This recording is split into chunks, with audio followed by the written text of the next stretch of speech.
Hey girls, welcome to my YouTube channel, Lace. It's been in the making for a while and I'm really excited to have you guys here.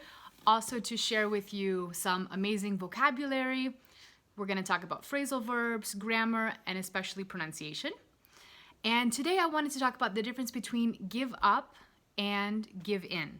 So they sound very similar, but the meanings are pretty different. So give up, I'm sure you already know. Give up is when you quit. You're trying to do something, you're working on it, and maybe it's too difficult, you don't really like it, it's not interesting for you, and you said, you know what, I'm tired of going to the gym, so I give up. I'm not going to the gym anymore.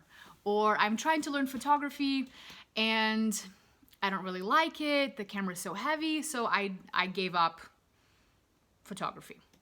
So give up you see in the gym a lot. On the walls, usually it says never give up, like never stop, never quit. Give in is different.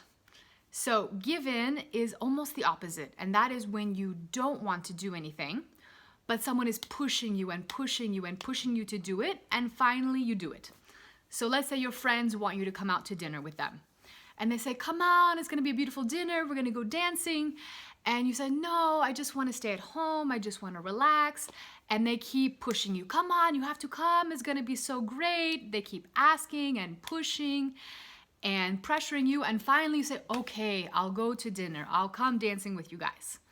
So in the end, you give in and you go dancing. Or maybe your son or daughter is asking for ice cream or for a new toy, and you said no, maybe tomorrow, maybe next week, but they keep asking and asking, oh, mom, please, please, please. And in the end, you give in and you bought the ice cream, or you give in and you bought them the toy that they wanted to have. So when people are pressuring you a lot, it's difficult to say no if they keep asking and asking, so it's easy to give in.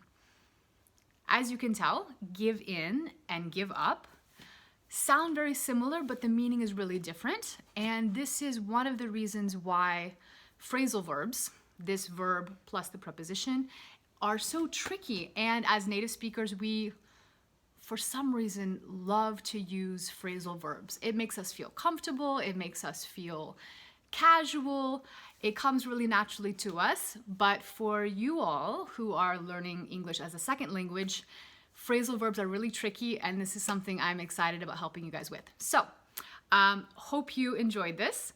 Please leave your comments below with one example for give in and one example for give up, and I will check them out to make sure you're using them properly. So, see you next time.